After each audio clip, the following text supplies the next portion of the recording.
Is there a question you receive you hate to answer? Maybe it's a repetitive question, something you get all the time. Could be from fans, could be from strangers asking this. A question you receive you hate to answer. I don't think so. I think I'm an open book, and I try to be like as real as possible with people, just because it's just like it's like real is rare these days. Everybody claim real bitches saying they real, fake bitches saying they real. I mean, so it's just like I'm pretty much whatever I do, I own my shit. So anything that people have to ask me, I'm answering it. Period. I don't care. I'm answering it. If it's out of spite, if it's malicious, like I'm answering it. I'm an open book. Now, speaking of an open book, I have a couple more questions for you. What happened to the Stepsisters?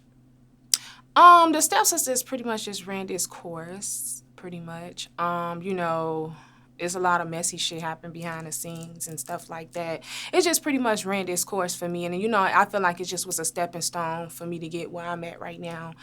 So, it was a good run. It made me who I am. It grounded me as an artist. So, like, I appreciate the Stepsisters. That's who I am.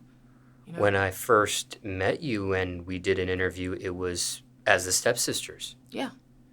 Mm-hmm. What's the status with you and the other member of the Stepsisters? We no longer speak. And it's all love, always, no hate. Like, it's all love. Everybody doing their thing, everybody went their separate ways, so. Was this addressed in the public already? Was this... It's people, like, at the end of the day, she had her side of the story, I had my shit.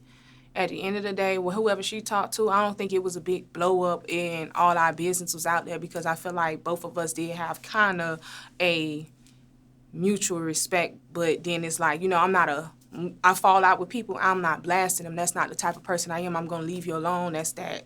And however you come for me, then that's a different story. I'm on your ass, point blank, period. So.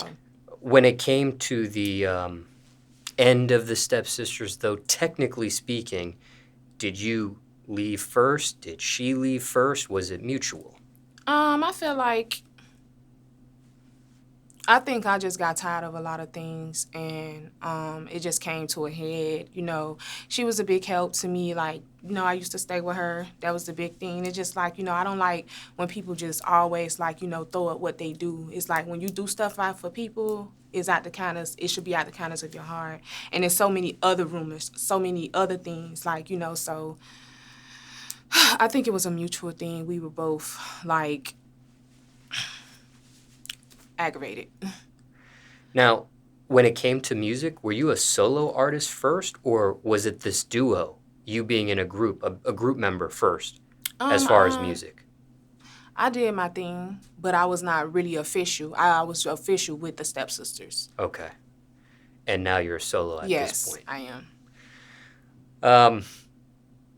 Which do you prefer? Being in a group as far as a duo, or being solo? I like being solo. Because, even with females, like, being in a group is difficult because you have to compromise a lot. And you have to sometimes walk on eggshells because of people's feelings, trying to make this shit work because it's a business. You got to get the job done. So I definitely would say I love being a solo artist more than I like being a stepsister. Now, are there any other pros or cons being in a duo versus being solo? Because there may be some people watching this interview that are in a duo now and maybe thinking about going solo, and vice versa. Maybe somebody's solo thinking about joining another person and teaming up and becoming a duo. So maybe what are the pros and cons from being you having both experiences that you could share? I would say some of the pros is just to have somebody to have your back and know that you're not just walking alone. You get what I'm saying? If you out there trying to make your partnership work, and if it's fixable, do it. You get what I'm saying? Everything is business. This shit is not ran based up on your feelings, period. And the cons is just like we, as women, we catty. Me and her came from two different sides, two different backgrounds. We stand on two different morals, respect. We stand on a lot of different things. So I just say just focus on the business. Don't get too close. Don't be all up in each other's space. Just make sure it's just like balance. Any other pros or cons while we're on the subject? Being in a group such as a duo versus a solo artist. Solo artists, I would say, you probably just got to just go extra hard. When you want to go, when you go off, you got to go extra hard because, like, when I got out the Stepsisters, like, people expected me, because people already looked at me as being, like, less than, so they expected me to automatically fail. You always have to go full throttle. You got to know that you could do this shit point blank, period. And that's just that, because you can. Anything else you want to let somebody thinking about becoming a duo with somebody or somebody leaving a duo watching this? No. Okay. Whatever you do, that's your journey. That's your God. That's what God got planned for you. Whatever you decide. So. And just for transparency, how long do you think you were in that duo for, the Stepsisters? I think it was like 3 years tops. 2017. No, we started probably like 3.5 years. Yeah. And then how long have you been a solo artist at this point? 5 years. Okay. And for time reference, it's November 2021 now. Mm-hmm.